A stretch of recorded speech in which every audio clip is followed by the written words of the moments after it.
Just wait a second. Why can't I? Oh, there we go. Need to press that button there. There we go. So Ian's with us today, and he's got a great topic he's going to be sharing. Ian, I'll properly introduce you in a few moments. But today's about suffering with overwhelm and make 2021 your year for growth. I think, Ian, when we were talking about this in the early middle part of December, what we weren't quite expecting is quite so many surprises over the last few weeks, but this topic is even more relevant today than it was before. And obviously myself here with my colleague, Muriel Gibbons. Now, I'm going to start today on a slightly controversial footing, not too controversial, but I mean, it is truly a really strange world we live in. I mean, I think I sent an email out on Monday this week and was surprised just in a matter of a few days how much things have changed. So how about this? I mean, this was actually 4 years ago when Trump was inaugurated, when Obama handed things over, a nice peaceful handover from the Trump years into the Trump part of it. This was actually just a few months ago when, of course, the Black Lives Matter protests understandably were going on. And look here with the National Guard just positioned straight outside the buildings we can see there. And then look what happened just yesterday. So Trump basically telling the National Guard, in effect, to stand down and not do anything and just pretty well let things to happen. And then obviously when it did all kick off, they were brought in. And as we all know, what happened since. So, of course, I've just heard today, not only is, I think I'm correct in saying that Twitter had put a ban on him for 12 hours or so. I think I've just heard in the last hour or so that Facebook and Instagram have given him a permanent ban, I believe. But you guys on the chat might be able to enlighten me on that, but it's a little bit of an interesting one. And of course, I could mention the dreaded C word. But I wanted to make this point a little bit today, not only because we're in a very fast moving world, but Ian's point is very, what he's going to discuss today is very, very topical, because a lot of it stems to start with from the reptilian brain. So what I've broadly speaking done, whether you love me or hate me for it, I don't know, is actually appeal to the reptilian part of your brain. And of course, the trouble with that is it quite often leads to very flawed decision making. So we're going to be coming on to that in a moment or two. And we want to do everything today is focusing on the positive and what we can take away from what's going on at the moment and plan ahead. But what I'd very much like to encourage people to do is to engage in the chat and tell us what you're really passionate about. I would ask you not to put web links nor any self-promotion. It is about creating a community feel here, people engaging, having lots of fun, and come up with some great questions as well. And tell us why you do it and how you like to make a difference. So the why is obviously really important. That's the inner part that sort of drives us. And be bold with those questions. We do like challenging questions. In fact, Ian told me before today that he gets very bored very quickly. So that is a slight lie, by the way. But with that, everyone likes a bit of a challenge, and it makes it much more fun if we can approach it that way. And in terms of what we're all about, we do love to make a difference. We're fundamentally here to help people to bring their sales forward, amplify their brand, and get their time back. And obviously we do this by using the right methodologies and systems so you can achieve great results. But above all, hopefully you guys have already sensed this, but we see ourselves as being very much a membership-based organization. So we like people to feel a real sense of belonging. And with myself, Business Growth Bureau was formed about 6.5 years, almost 7 years ago now. And one of the things I feel that's very important is about the fact that we look at all the individual stakeholders. And I don't mean stakeholders necessarily their equity stakeholders, but whether it be prospects, clients, partners, associates, employees, suppliers, and so try and think about how you can make everyone feel good about the relationship and working with you, because that way you develop a very strong legacy behind what you're doing. And what I've found, it creates a very strong attraction strategy, so people want to work with you. And Muriel, do you want to just give a very quick introduction to yourself as well? Yeah, actually, Tom's just quoted something which I would have just said, that Tom gets great satisfaction from helping to solve other people's problems. Touche, exactly the same. I really enjoy working with people. I love to help them solve their problems and be at the beck and call, really, for them to know that there's somebody that they can call on should they need any help, because I think that's really important. So, yes, my enjoyment is really developing relationships with people. Yeah, lovely. No, thank you very much. What we'll do is we will come back to, I think Randell is supposed to come back to these in just a moment, if that's all right. But what I'd like to do now is to introduce Ian Randall from Radiant Web. In fact, he gave a lovely quote, which I must admit, well, it is your quote, Ian. You said this on your LinkedIn profile, I noticed, but this part here, which I think very fairly summarizes, you know, what you're all about, and it's about helping business owners fall in love with their online presence by delivering the spark needed to grow your business. And I thought that's a really nice way of actually pitching your core proposition. So I really love that one. Ian is one of these lovely people I met about 2 or 3 months ago. I think it was at a business networking event, Ian, wasn't it? I think it was, yes. Junction. And from that started a great conversation. We were on the same table for a while. We had a bit of a debate with yourself and several other people, which was quite fun and quite lively. And it became very apparent that because of your business experience and background, you've got massive amounts of value to share. And of course, we had some subsequent conversations that's led to you joining in today. So very much welcome, Ian. Could you give us a bit of background on yourself and what you're really passionate about as well? Would that be okay? Yeah, definitely. Yeah, thank you. Welcome, everybody. As you know, my name is Ian. I run actually a couple of web development agencies, and a little bit more about the second one a little bit later on, as you sort of fits in with the story. I mean, I started off working in the city, moved into financial print, and basically saw somewhat of the demise of the print industry, and decided that the online solutions and websites was the place to go. Very much self-taught, passionate about learning and understanding how we can learn technology and how technology can help us to improve the lives of businesses across the country and indeed across the world.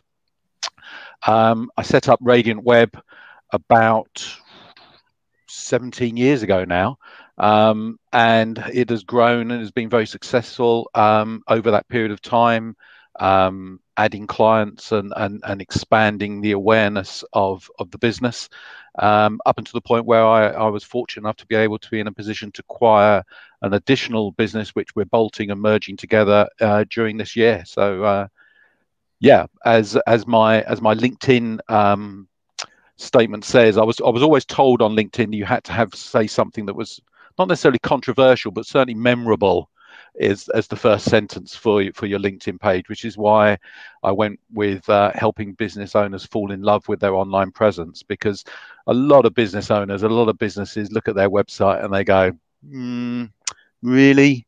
I don't really know enough about it. It doesn't do enough for me. And we like to think we can sort of sit in the gap to actually help people actually get something nowadays that they can love and they can be proud of and they can want to promote. And never in the last 9-10 months has it been a requirement to have a viable online presence. I think it's just not optional anymore. No, 100%. If I was going to ask you about that, or discuss that with you in a moment or two, if that's all right. And so what we'll do is let's just quickly summarize what we plan to cover today. So so the first point we're going to be sort of talking about is how decision paralysis can kill your business. Now, interesting enough, Ian came up with another word, which was procrastination, which actually effectively is the same thing. But in fact, we might have a debate about that, Ian, because we might argue it's slightly different. But why you have to be a player, not a spectator, to win, and the importance of diversification, why you should have more than one source of income.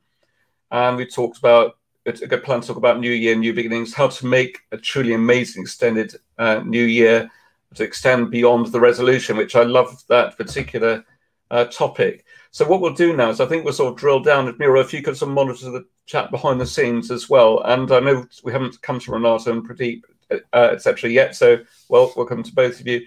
And what we'll do is let's drill down on some of put the meat behind on the bone, as it were. So let's go back here so we can both see each other properly. So there we go. Ian, welcome anyway. So this whole part around this about decision paralysis and how it can kill your business, I think are you okay to share a little bit of a personal journey on this? Because in fact, yeah, definitely speaking from the heart originally about this, and how it in fact almost crippled you in your business, and how you've been able to progress from there. Are you happy to share that personal journey a little bit with us? Of course. I mean, I think it's important to understand my business is web development. Web development, in essence, in its core essence, is noughts and ones, blacks and whites, yeses and nos. It's a very binary system, and in many ways, my mind works in a similar sort of way. But about 4 or 5 years ago, I was running the business. The business was successful. I was very busy. To be candid, I was 3 to 4 stone heavier than I was now, or than I am now. But I had to go and see my GP for a checkup on a slight ear problem. And I didn't actually get to see the standard GP because he was away on holiday. And I actually got to see a locum. And he looked through my medical records, and he said to me, Mr. Randall, you rarely come to see the doctors. And I said, yeah, because I'm never ill. He goes, well, let me be the judge of that, shall we? It's probably a good time. You've just turned a monument age, and let's just give you the quick once over. So he took my blood pressure, and he took it, and he said, okay, let me take that again. He said, okay, let's do something else, then we'll come back to it. So he came back to it towards the end of the consultation, and he actually said to me, your blood pressure, to be frank, is off the chart, and I'm not really allowed to let you leave this place, leave the surgery without medication.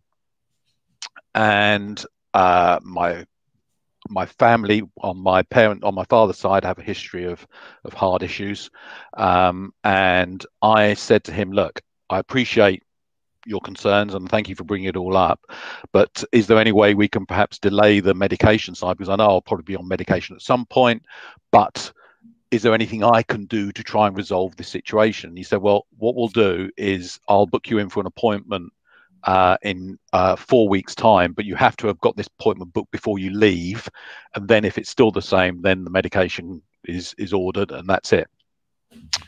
So it was my fork in the road moment. It was my one and my O, my black and my white, my yes and my no.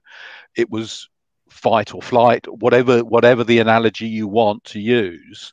It was the point where I had to decide what I was going to do. What was I going to put up, or was I going to shut up?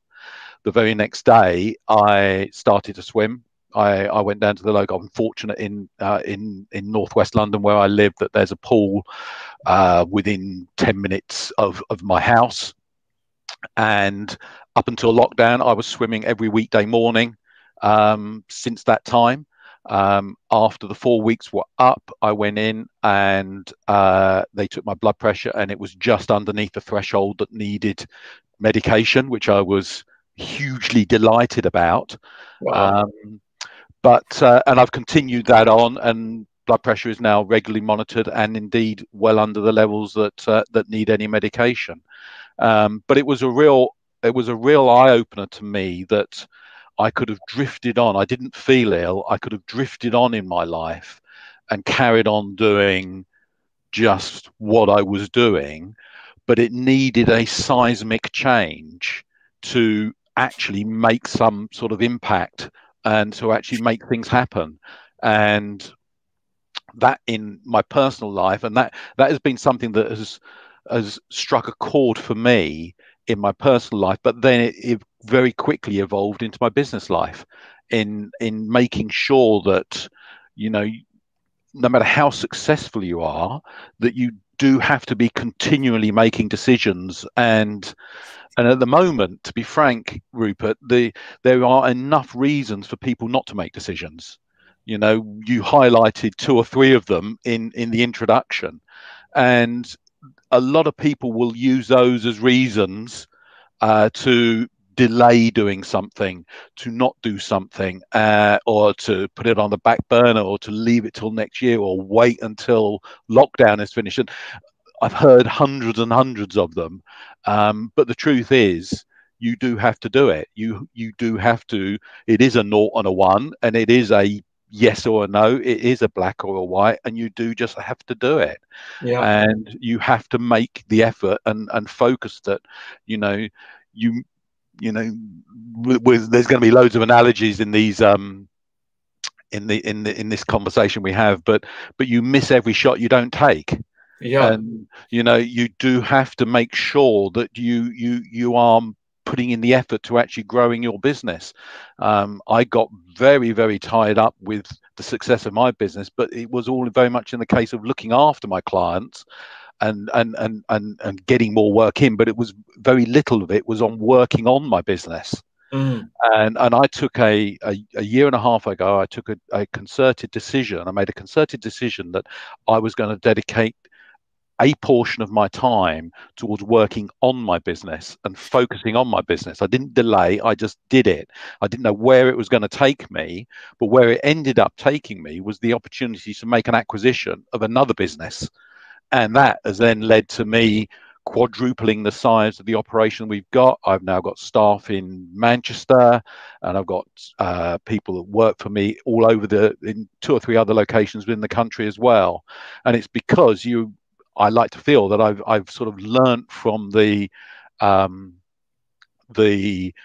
decision paralysis, shall we say, of sitting around finding reasons why not to do things, and basically spotting that, throwing that to one side, and actually saying, no, we're doing this, and this is what we're going to do. And yeah, my industry, we're quite fortunate at the moment that our industry is very much in demand, and I know there are lots of people that are not as fortunate as I am on that basis, but I am here driving the business to make sure that the business is going to grow and expand throughout 2021.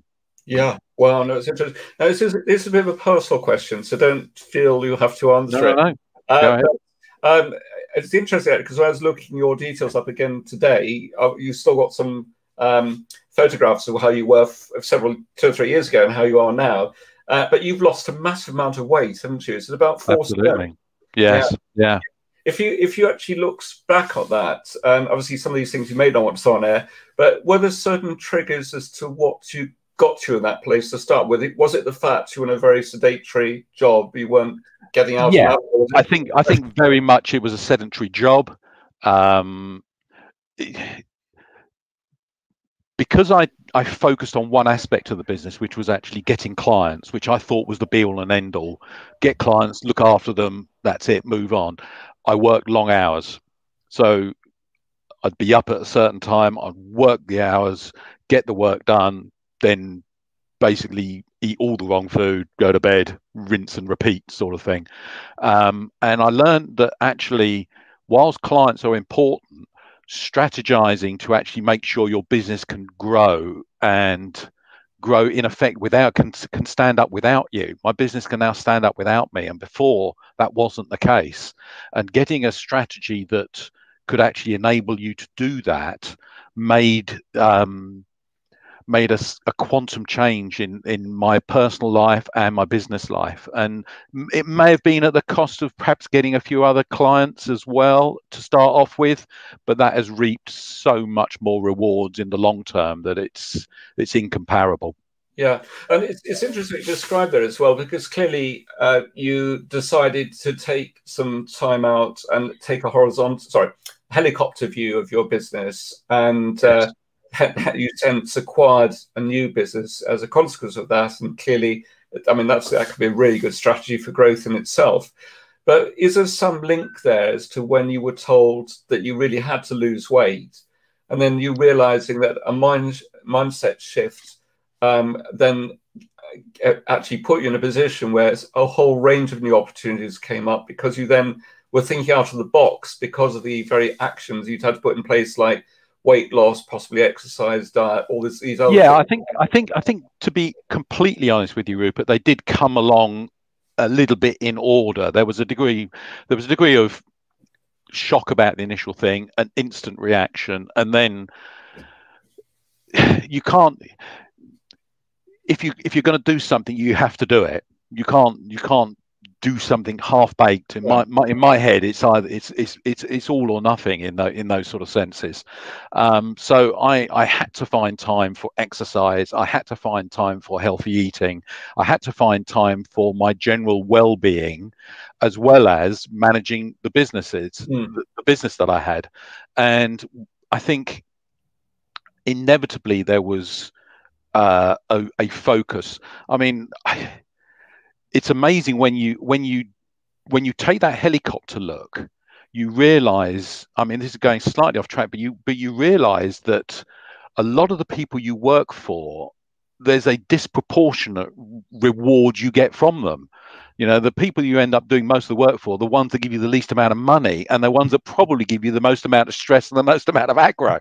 And it was actually interesting that I actually managed to cut probably 20% of my hours and not reduce my income by anything like the similar amount. The income reduction was minimal because I was actually getting rid of clients that were a drain and a weight on me, rather than ones that actually saw the benefit of what I can do. And this is something that I'm exploring at the moment with the bigger business that I acquired, that actually making sure that the clients we get are the right clients. It's a massive, I'm learning more and more about it as I go on, and as I say, it's diverging a little bit from what we were planning to talk about, but it's so important to be associated with the right people around you. Staff, colleagues, outsourced people, and clients all have to work in the same direction for businesses, or in my mind, for businesses to be successful. Yeah, 100%. I'd agree with you on that as well. And I could speak from experience that invariably, the moment that you perhaps attract a client that doesn't fit in with the culture of your organization, is invariably, and equally the other way around too, it is a time when you perhaps get problems, and they do cause you the biggest headache. So it's part of it is a two-way thing, isn't it? With a two-way street, you need to make sure that clients are a good fit and that you feel you can make a positive difference, and the other way around, especially with fairly high value transaction business, or where there's quite a long-term relationship with what absolutely absolutely. I mean, I'm sure everybody that's got long-term clients has probably got a list of people that if they listed them out, I was once told many years ago, it's quite a confrontational, dramatic sort of phrase to use, but I was told a few years ago by a marketing person that you should aspire to sack a customer. Now, I don't mean sack a customer, but or what they were trying to get over was the idea of you need to make sure that you are adding customers to the top of the list in terms of the quality of people you're adding, and then you're looking to get to a position where you can take away the ones at the bottom. To constantly improve the quality, both in terms of how they work with you, what their requirements are, their value to you as a business in all those senses, not just financial. But always look at how you can add people and make sure that the ones you do add are at the top, and don't add people to the bottom of the pile. It just makes the drain on you and your business that much greater. 100%. And perhaps sort of thank you for this. I think it's really good background information, actually. Certainly I've got some insights from that. And in fact, as well, especially with what we're living through at the moment, I mean, it's probably one of the easiest periods to put weight on for a start. Absolutely. Quite a discipline, be able to make sure you get out and do that exercise. Yes. Especially if perhaps no swimming, sadly, but the bike comes in. The bike has replaced the swimming ball. Yeah, and obviously I know you like cycling so much. Your lovely relation for you, that fantastic clock on the wall, which looks like the wheeler bike. So that's fantastic. One of the things that we were sort of going to talk about as well is about how decision paralysis can really effectively kill your business. What tips have you got at the moment? Because I think there's a big thing at the moment where, and in fact we talked about this on the mini conference we had 2 days ago, that people will take flight to perceived safety. And I use the word perceived deliberately, because their perception may be that what they should do is not to spend any money whatsoever. And they perhaps go to perceived safety, which may be take a helicopter view on them, maybe a lot more in the way of creating content and other value. But thing around that is that can be a good thing to do. But the point I make around that is, the moment you take your eye off the customer or potential prospects, or continuing to outreach to people who you haven't had conversations with before, is an indication to me of potential trouble down the track. But in terms of what you're talking about here, about decision paralysis, what would you see some of the real danger signs or things to look out for, perhaps as an entrepreneur, that you may be doing wrong at times like this, when you should perhaps be taking a different approach? I think there are, as I said at the very outset, there are 100 reasons at the moment why people shouldn't do something. And I think if any business is, I mean, this is very difficult, because the truth of the matter is there are some businesses that are completely hamstrung by lockdown, to a certain degree Brexit, and all of the other factors that are going on at the moment. So it's very difficult to give general advice, because there are clearly businesses that are being forced to do things. But I would say this, that I think businesses should be looking to operate as normally as possible, and normally should include ideas about how to grow, how to expand, how to develop, how to respond to opportunities that there are within the market. There's a whole host of situations. Things have changed. I mean, you mentioned networking earlier. Networking is a classic example. Networking a year ago was 100% face-to-face.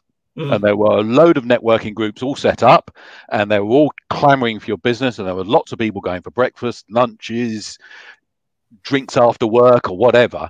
And then in March, we have a lockdown. Now, networking companies could easily have said, oh my God, the sky has fallen in. That's sort of the end of it. But they morphed, they changed, they adapted to see the opportunity. Up comes this wondrous tool that nobody's ever heard of a year ago called Zoom, and all of a sudden it's back to normal. And if anything, it's got to a point where I'm pretty sure there's some networking groups that I go to, people are actually saying they want to continue this type of networking in Zoom and all those other tools that they've got, as well as doing the stuff face to face as the things change. So you know, businesses have to adapt. You can't sit in a corner and just, to be candid, complain about the problems we've got, because they're outside of our control. We just have to make the best of them. I was thinking about it last night when I was working out what I sort of wanted to say on our meeting together, and I was using the analogy of a business is like a ball of clay, and it has to go into a form, a shape, and this shape is a multifaceted shape, and each side relates to certain aspects of the business. So there'll be a side relating to finance, there'll be a side relating to HR, and etc., etc. And there's a side for marketing, side for sales, whatever it might be. And over time, you mold that bit of clay so it touches all of the sides as perfectly as you possibly can, and then it sets, and then you're good to go. But as things happen, the shape of the form changes. So the sales side now looks it's no longer a flat side. It's a curvy shape with holes in and all the other bits and pieces. And you have to remold your business to fit the new shape. You can't wait for it to go back, because the truth is it's not going to go back. We're not going to go back to what it was in March or February last year, because even if it hadn't have been locked down a year ago, we would have been different anyway. I mean, it doesn't. We don't go backwards. We only go forwards. Things only change and move forward. So we have to come up with ways of actually making sure our business fits the new shape that we've got to work with. And I think if businesses aren't thinking about that, then they need to. Now, it doesn't have to be the same business model all the time to fill that new shape. You can add things on. One of the things that I'm eternally grateful for in our business is that we have multiple strings. We are a web development company, but we have multiple strings within our business that generate us income. So we're not here. Obviously, we build websites, but we also maintain them. We service them. We look after email. We look after hosting, and we are very fortunate that we and shrewd, to be fair, that we have been able to set our business up so the recurring income we get from our clients covers our costs and manages our business on a month-by-month basis. So the new work we get, the increase in work that we've got, is the cream, if you like, on the cake to enable us to grow. And we've done that by having multiple lines of income opportunity. And as the mold that we have to fit our business in changes, we've been able to push each area accordingly to fill the gaps and make sure it grows. But you have to be involved. Yeah, I think that's a really good point, and some really good points there. I'm going to just return to this in just a second, but those of you, I can see that, is it Renato, Tom, Pradeep, welcome Pradeep, Mike Gee, for example, you've made some, obviously introduced yourselves on chat, which is great. Ideally, could you do us a slight favour, actually, because sometimes it's a bit of a challenge for me to be able to distill it into a very succinct question. Renato and so on, could you very kindly type in the chat a shortened version of the question, and possibly select the context slightly behind it, because I'd love to feed those into Ian as well and give you get some feedback. That'd be absolutely fantastic. While you're just doing that, it'd be good to just to share a bit of a story actually from the mini conferences. We talked about it before we came on air today. But as those of you who joined us on Tuesday will know that we had Paul who joined us and shared lots of value and some of insights in terms of what he was doing, but also Raymond Holt as well. But there was another guy who was being very interactive in the chat, seemed to demonstrate a lot of experience by some of the questions he was asking. And so I said, as a point of interest, Thomas, would you like to come on air? In fact, I think Tom Brown was there on the mini conference as well. And this guy came on air, and he started his business in the middle part of last year, already employs 5 people. And anyway, this guy, the reason I'm slightly smiling is this guy was only 18 years old.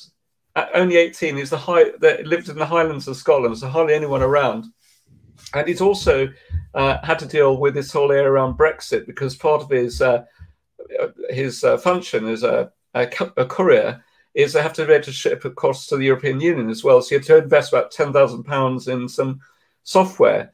And I just thought that one of the things that really struck home was that I think sometimes as we get a bit older, we get a little bit stuck on our ways. We perhaps allow the past to negatively impact the present and the future. And in his particular case, he hadn't got really the past to go by. He only knew what he felt he needed to do now to achieve the results. And he actually took action and went ahead with it. And to me, I found that really inspirational, actually. I think Tom Renato, you may have found the same as part of this call. But so I think for me, being able to actually make quite quick decisions on things is actually really important. And they're not always the right decisions.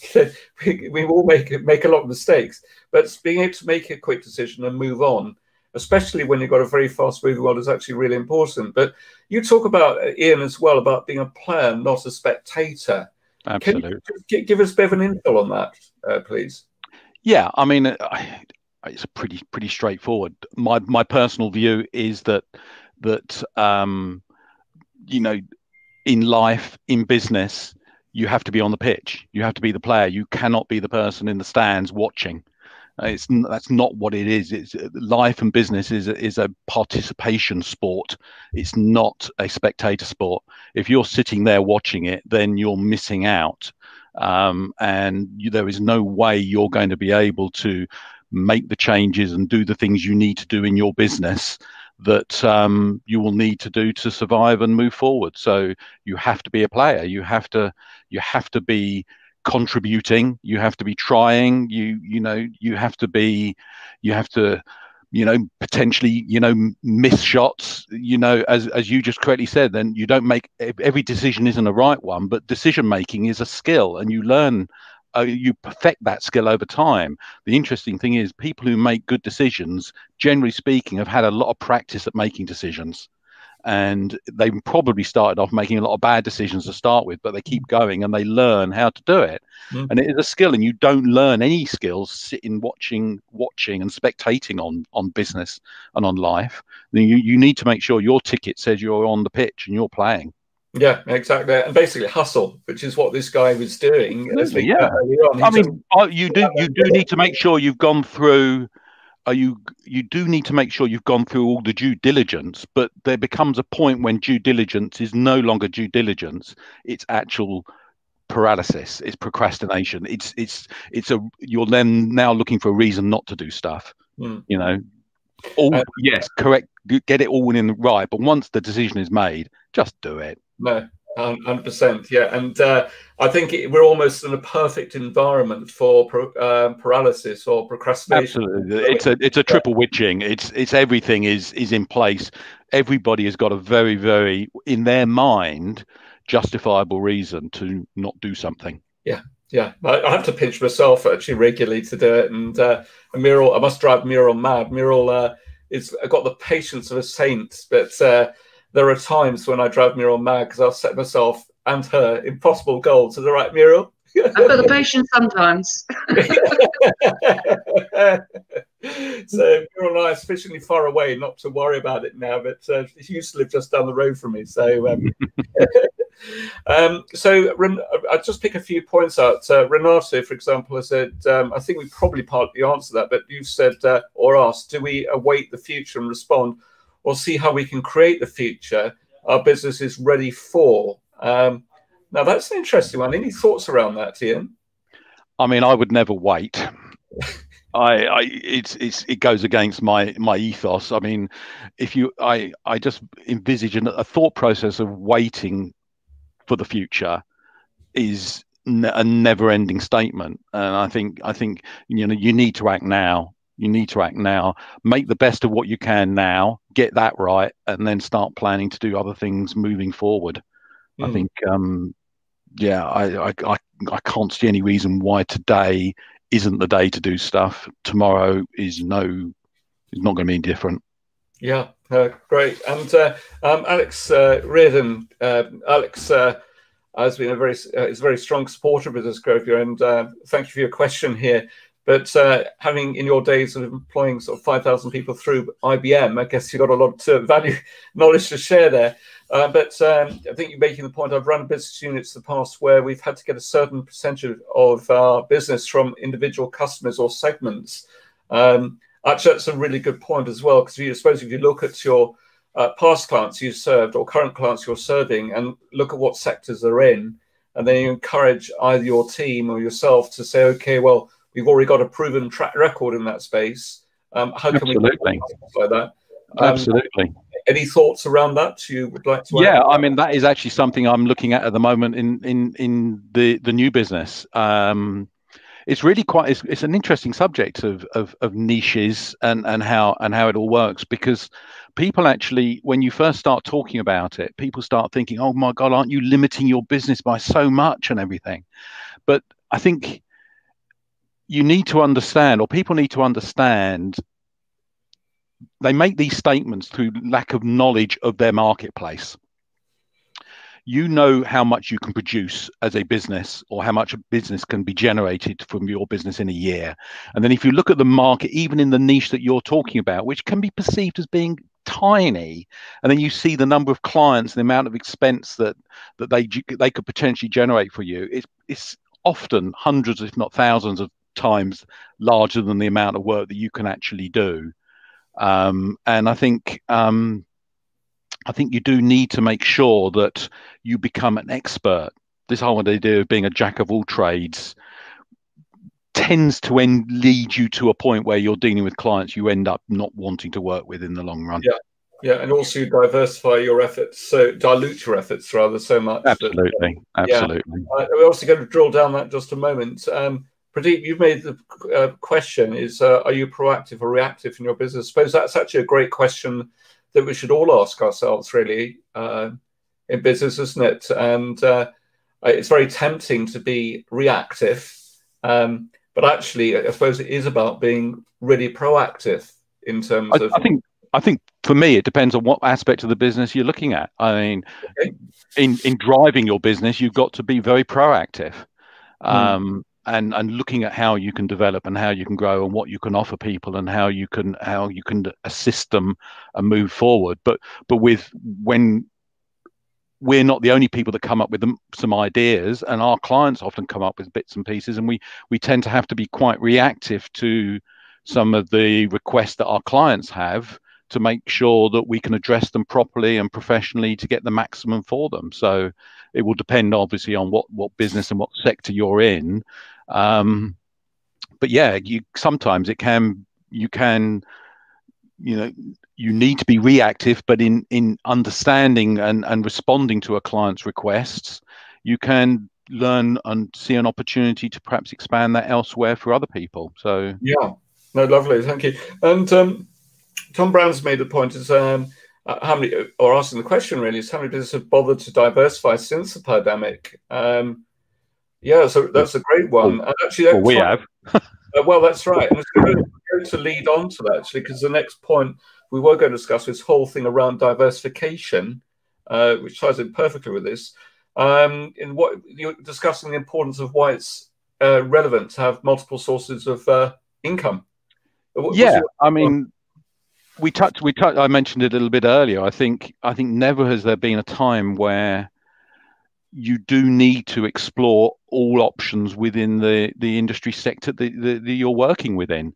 I mean, I'm not saying I'm going to be going out and selling deck chairs or defrosting devices, as is perhaps more appertain at the moment.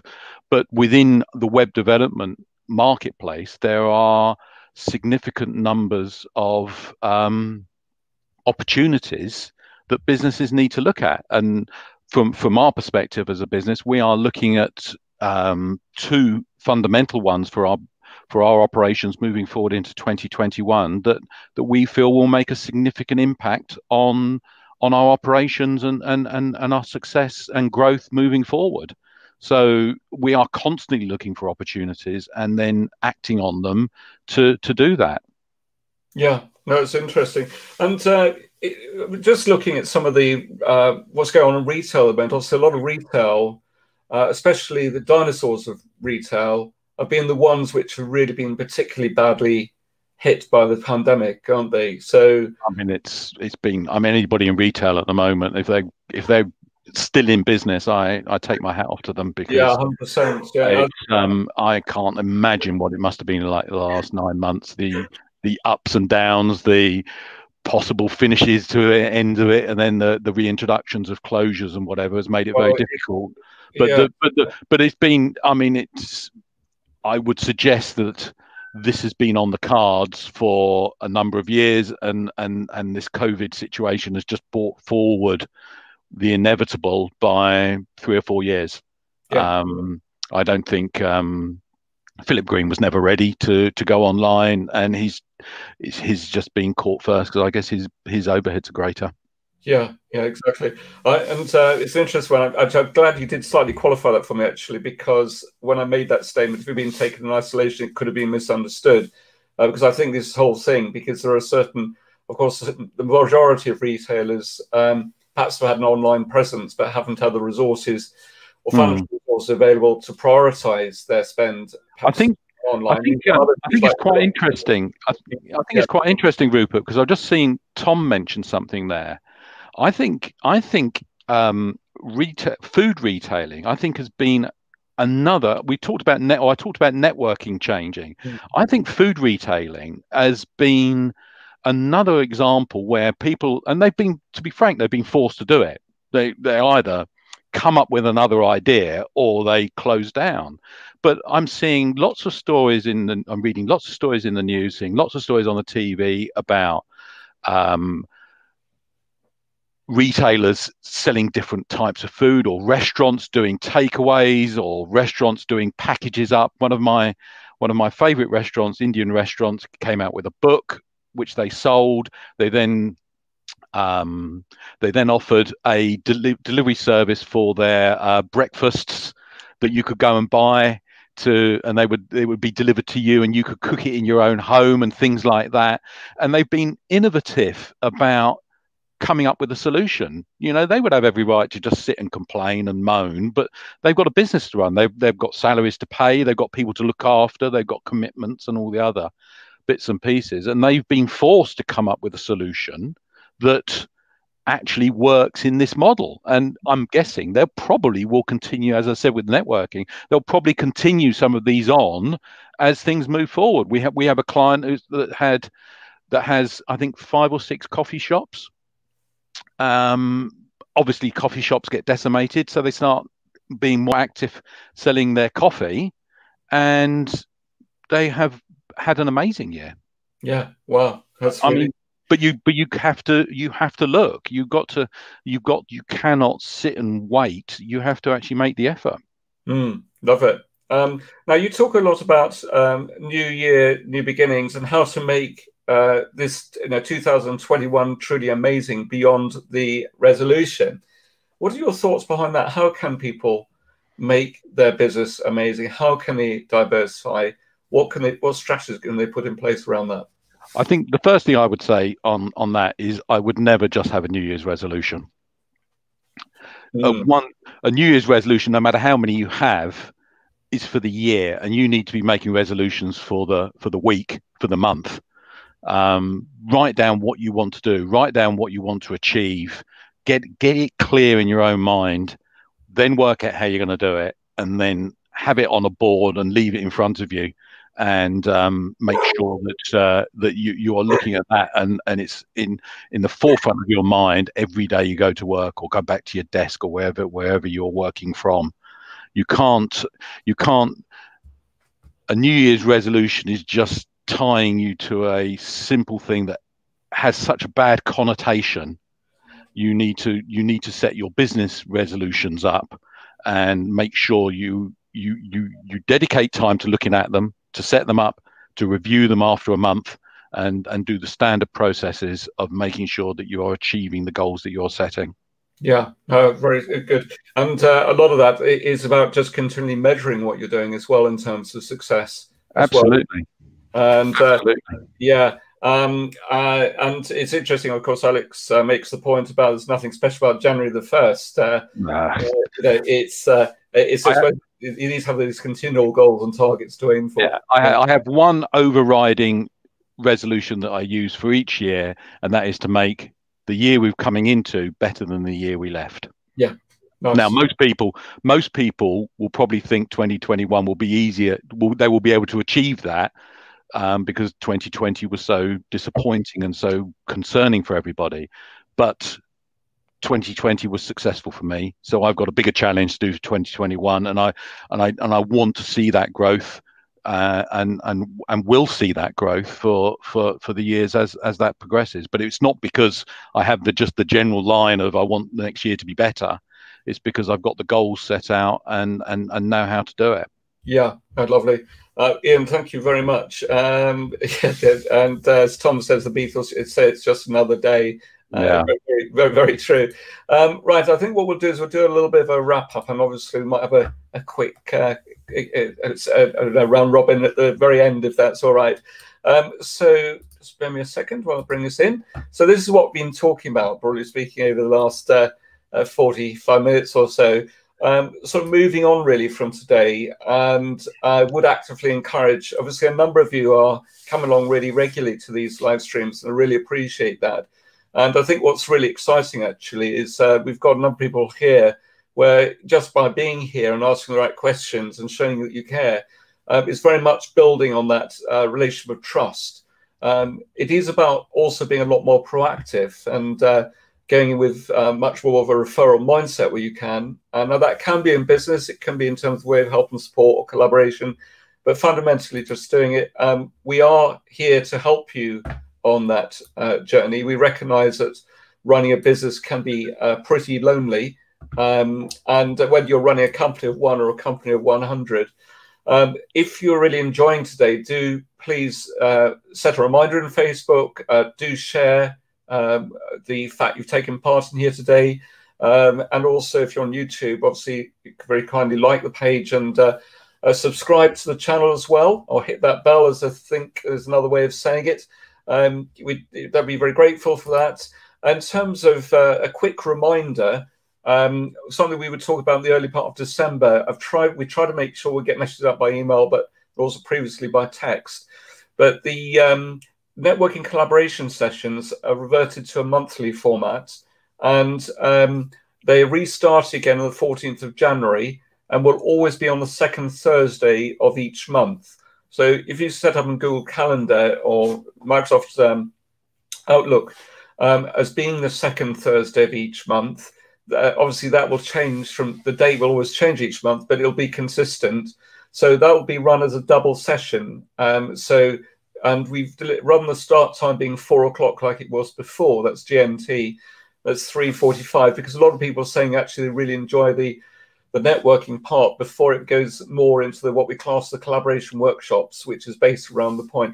So just bear that in mind. Now, we've tried to change our calendar system a little bit there. It's hopefully reasonably clear on the calendar system. But one confusing thing is the part we can't change is the way the headline of the ticket's properly set up. We are trying to see whether there's a workaround to it.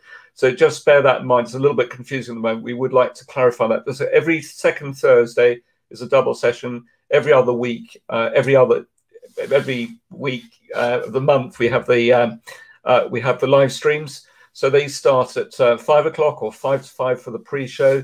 And for next week, what will happen is the subject that's debated as part of the collaboration workshop, the results from that, or the questions that result from that, will actually be fed into the live stream interview. So you can have a very active role in that. And we are reverting back to Remo for the first part, for those who are familiar with before, which I know, Ian, you are, because of how we met to start with.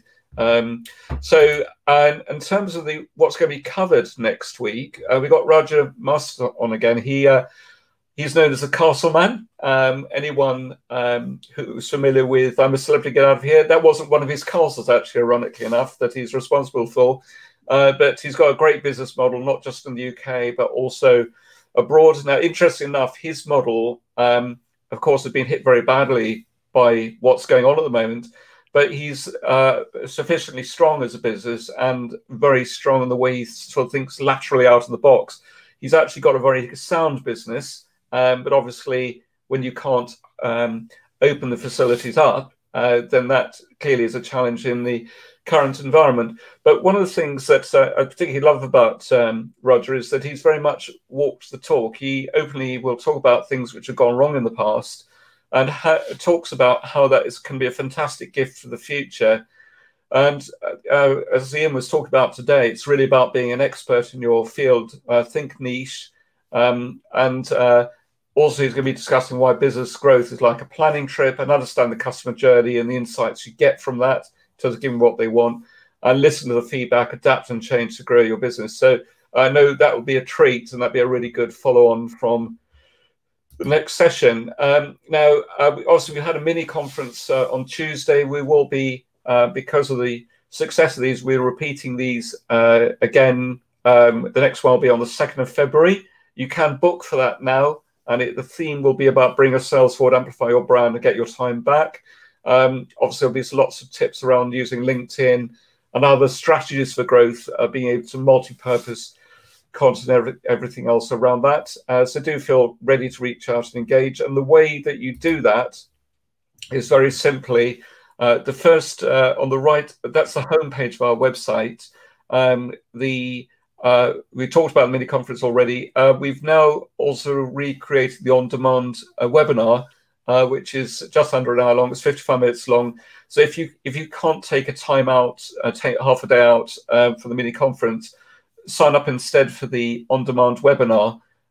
That's obviously the content is much more condensed, but nevertheless we cover a lot of ground in those 55 minutes. And you can just again register that straight from the homepage of our website and just join in from a time of your choosing.